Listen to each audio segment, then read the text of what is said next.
Good day, everyone. Today we embark on exploring how faith traditions inform our moral approach to sustainable development.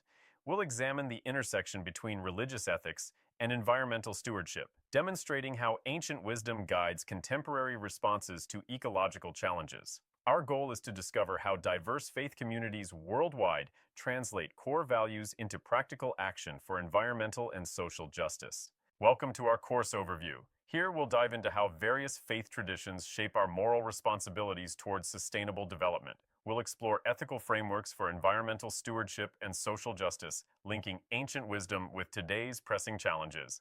Discover how faith communities globally are using their unique ethical perspectives to address sustainability. On this journey, we'll explore three key areas. First, we'll establish the moral foundations of faith-based environmental ethics. Then, we'll see how justice and stewardship translate into practical responsibility for creation care. Finally, we'll examine how religious values align with global sustainability frameworks, opening doors for powerful collaboration between faith communities and secular institutions. In this first unit, we're laying the groundwork, exploring the moral foundations of environmental ethics within various faith traditions. Religious communities offer profound theological resources that shape humanity's relationship with creation. Their perspectives on environmental responsibility are deeply rooted in sacred texts, centuries of thought, and lived experience. Grasping these foundations is key to understanding how faith truly drives environmental action. Environmental ethics asks us to consider our moral relationships with the natural world. It delves into questions about our responsibilities, how we distribute resources, and what right action truly means for the environment. For faith communities, these aren't just philosophical debates. They're deeply rooted in sacred texts and theological understandings of creation.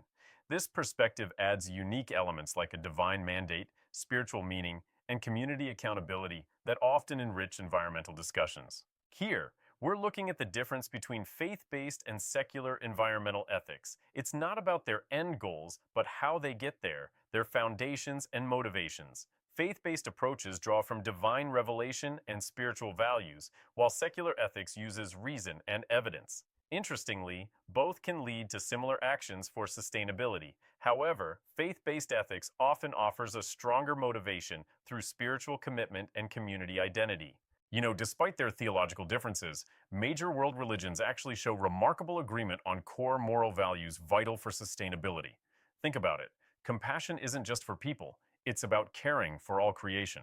Justice calls for fair resource distribution and protecting the vulnerable. And stewardship? It's about our responsibility as caretakers, not owners, of the earth. These shared values truly offer a powerful foundation for interfaith collaboration on environmental issues. Think of religious ethics as a moral compass, guiding us in complex environmental decisions. It's more than just rules. It motivates us through spiritual meaning, builds community support for tough choices, and offers narratives that give purpose to our sustainability efforts. This framework empowers us to persist through challenges and find hope, even when environmental problems feel overwhelming.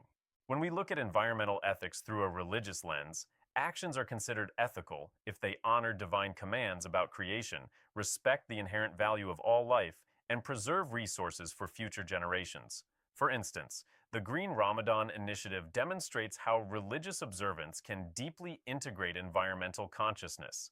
It highlights that spiritual practice and ecological responsibility aren't competing priorities, but rather mutually reinforcing. Welcome to Unit 2. Here, we'll dive into how religious ideas of justice and stewardship guide our environmental actions. Justice is a cornerstone in many faiths, offering strong moral reasons to tackle environmental inequality. And stewardship? That's all about our role as caretakers of creation. Finally, we'll look at the common good, pushing us beyond individual actions towards a shared responsibility for our planet. As you can see, justice is a cornerstone across many faith traditions. It's not just an abstract idea, it gives us strong moral reasons for environmental action.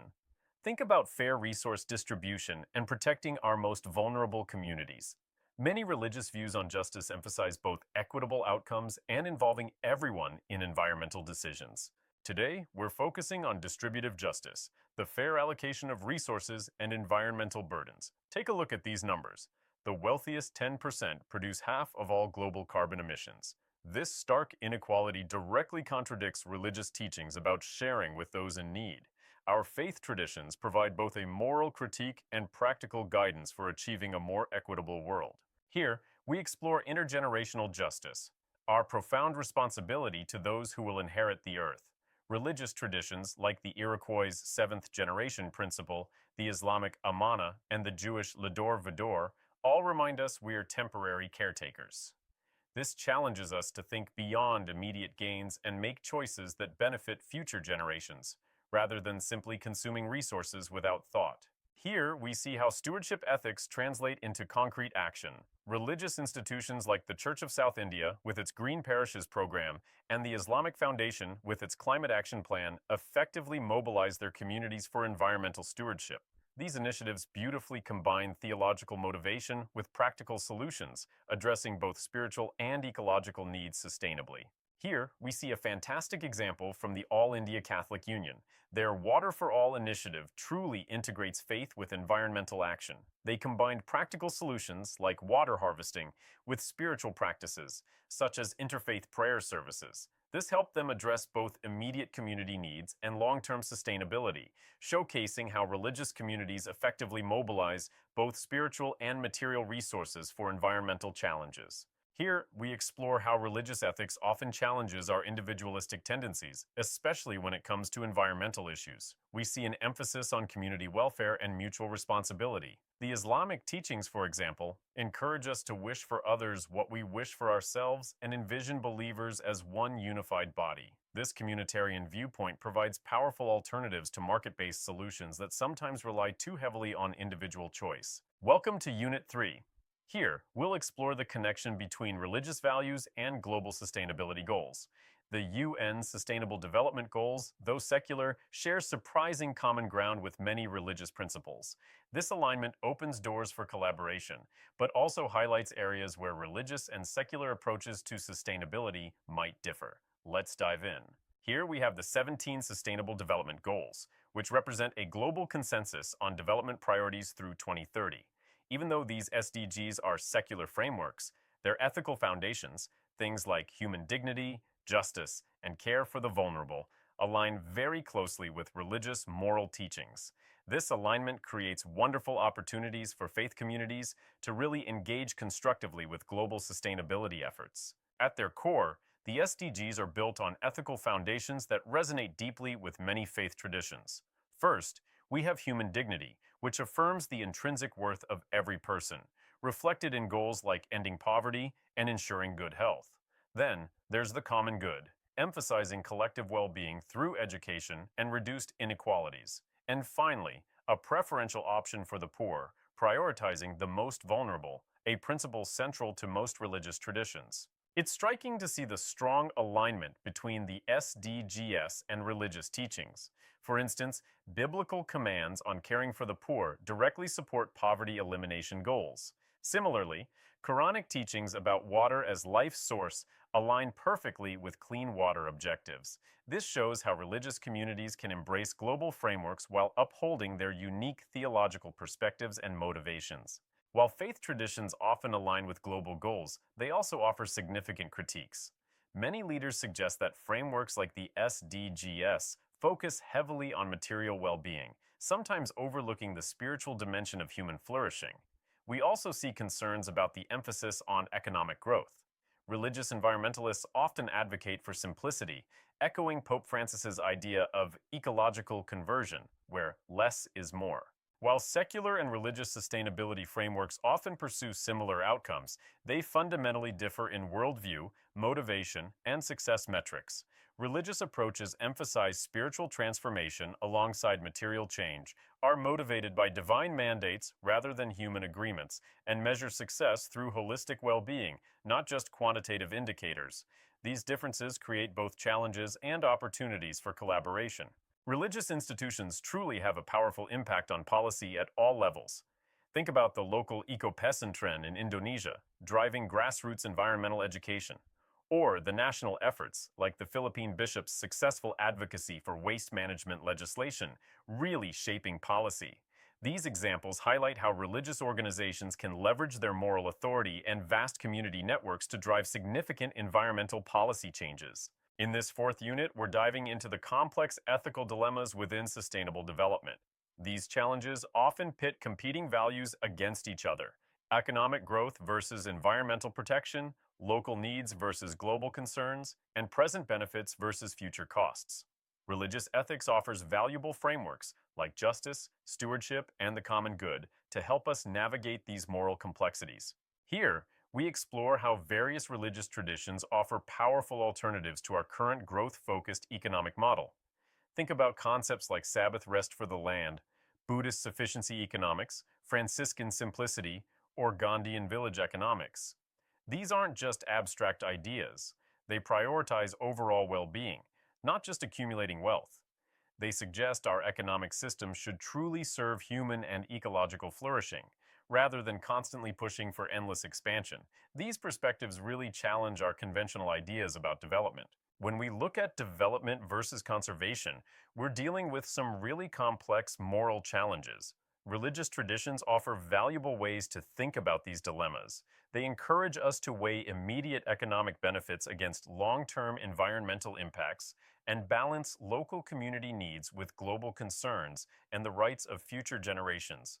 It's about a holistic assessment, not just economic numbers. Climate displacement is a critical ethical challenge, prompting us to consider our responsibilities and how we extend hospitality. Many faith traditions offer powerful guidance here. Think about the biblical stories of Moses and Jesus as displaced people, Islamic teachings on migration, or Buddhist compassion for suffering. These provide vital moral resources, helping us respond to climate-induced displacement with dignity and justice. Let's look at how technology intersects with religious ethics. Many faith communities see renewable energy as a direct way to fulfill their stewardship obligations, with initiatives ranging from the Vatican's solar panels to widespread efforts in U.S. congregations. Genetic engineering, however, brings more diverse views, often sparking debates about playing God versus human co-creation, always urging caution and equitable benefits. With AI, the focus is on ensuring these powerful tools serve human dignity and creation care, closing digital divides and keeping human moral agency central in environmental decisions. Welcome to our Ethical Dilemma Workshop. Here, we're diving into a real-world scenario: the construction of a hydroelectric dam in Ethiopia. While this project promises significant benefits like electricity, improved irrigation, and jobs for many, it also presents profound challenges. We'll explore the displacement of indigenous people, the flooding of sacred sites, and environmental disruption. I encourage you to consider this through various faith-based ethical lenses, thinking about how different traditions might weigh development against justice, ancestral lands, and community well-being. Let's discuss alternative approaches. Welcome to Unit 5, Faith-Driven Policy and Governance. Building on our previous discussions, we now explore how faith can actively shape policy. We'll examine the vital role religious advocacy plays in promoting environmental stewardship and social justice, bridging spiritual values with tangible governance actions. It's about bringing deeply held beliefs into the public square to drive positive change. Religious advocacy is incredibly important in shaping environmental law. Think about Pope Francis's encyclical Laudato Si. Its influence at the Paris Climate Conference shows just how much religious leaders can impact global policy. And closer to home, initiatives like the Ganges River Cleanup highlight how faith communities can mobilize resources and public support for crucial environmental legislation. Here's a great example from the Episcopal Diocese of New Hampshire. They've used their church-owned land to create significant community benefit. By converting underutilized properties into affordable housing and community gardens, they're addressing both social and environmental needs. It's all guided by principles of biblical stewardship. Here, we see how Islamic green finance beautifully blends religious principles with sustainable investment. The incredible growth of green sukuk, Islamic bonds specifically for environmental projects, really shows the power of faith-based finance to support our planet. It's all about aligning financial practices with ethical values, creating both economic and environmental sustainability. Here we see the Namami Gange campaign, a powerful example of how religious reverence for sacred rivers is leveraged for environmental action. By engaging religious leaders and communities, This initiative secured significant government support and mobilized public participation in river conservation, truly demonstrating faith's vital role in environmental advocacy. Religious institutions have a powerful way of reframing environmental challenges, turning them from technical problems into urgent moral imperatives. Think about how they can mobilize huge communities for policy advocacy, like the World Council of Churches did with their climate justice campaign, really highlighting climate change as a critical moral issue. In this final unit, we'll focus on applying ethical principles directly to local action. Faith communities are crucial for translating global sustainability goals into practical, local initiatives. They create values-based decision frameworks that empower communities to address environmental challenges in ways that align with their unique cultural and spiritual contexts. To build a values-based decision framework, we first identify core ethical principles from our traditions. Then, we set clear criteria for evaluating sustainability projects. This approach ensures our decisions are rooted in moral values, fostering integrity and accountability in environmental action. It also helps diverse groups collaborate by giving everyone a shared ethical language. When we talk about inclusive sustainability, it's about bringing everyone to the table, especially those often overlooked. Our religious ethics, as you see, deeply emphasize participation and equality. This gives us a powerful basis for planning together. By truly involving diverse perspectives, our faith communities can create sustainability initiatives that are more effective, fair, and genuinely reflect everyone's needs and values. When we talk about measuring ethical impact, we're exploring holistic frameworks that move beyond just conventional metrics. Examples like Bhutan's Gross National Happiness, Catholic Integral Human Development, and Indigenous Well-Being Indicators all incorporate moral and spiritual dimensions. These approaches challenge purely economic assessments, ensuring our sustainability efforts truly promote genuine well-being and respect cultural values. To summarize, religious ethics offers crucial moral foundations for sustainability, emphasizing justice, stewardship, and the common good. Faith communities bring unique resources, like moral authority and strong networks, to development efforts. Moving forward, integrating these spiritual and community strengths with our global efforts will be essential for tackling today's ecological and social challenges. Let's dive into these discussion questions. Think about how we can better integrate faith-based ethical principles into global sustainable development. What challenges do religious institutions face, and what unique opportunities do they have in championing environmental justice and sustainability? I encourage you to reflect on practical ways these principles can influence both global policies and local actions.